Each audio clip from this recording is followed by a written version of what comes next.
নমস্কার বন্ধুরা, আমার স্বপ্ন চ্যানেলে তোমাদের সবাইকে স্বাগত।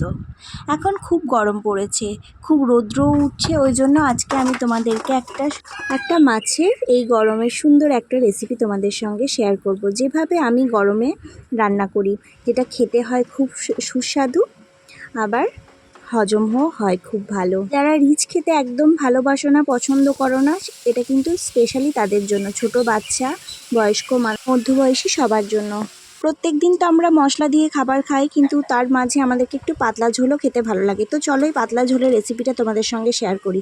তো এখানে আমি দুটো চারাপোনা মাছ নিয়েছি, কারণ আমার ঘরে আমি আর আমার বরই আছি দুজনে, আমার ছেলে মাছ খায় না। তো এখানে আমি মাছটাকে ভালো করে তেলে ভেজে নেওয়ার পরে দেখো, সামান্য ওই তেলের মধ্যে একটু কালো জিরে ফোড়ন আর দুটো কাঁচা লঙ্কা দিলাম।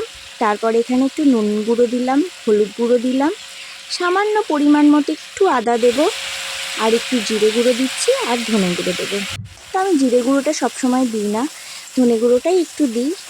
তো এবার মশলাটাকে ভালো করে কষিয়ে নিচ্ছি। দেখো সামান্য একটু মশলা, তারপর এখানে কেটে রাখা আলুটা আর ঝিঙেটা আমি দিয়ে দিলাম, কারণ আলু আর ঝিঙে দিয়ে পাতলা করে ঝোলটা আমি করছি। আলু আর ঝিঙে কিন্তু আমি ভেজে রাখিনি। তারপরে মশলা কষার পরে ওই তেলের মধ্যে আমি এবার কিন্তু 2 চামচ টক দই দিচ্ছি টেস্টের জন্য। তারপরে ভাজা ভাজা হয়ে গেলে এখানে আমি একটু জল ঢেলে দিয়েছি, জল ঢেলে এটাকে আমি সেদ্ধ করতে এবার ঢাকা দিয়ে দেবো। তো এটা আমার সেদ্ধ হয়ে গিয়েছে, এবার আমি এর মধ্যে ভেজে রাখা মাছ দুটোকে দিয়ে দিচ্ছি। তো এবার মাছ দুটোকে দিয়ে একটু ফুটিয়ে নিয়ে নাড়াচাড়া করে নামিয়ে নেব আমি।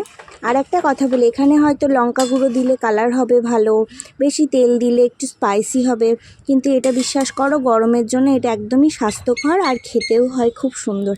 একবার তোমরা বানিয়ে দেখো। আর আজকের ভিডিওটা ভালো লাগলে একটা লাইক করে দিও।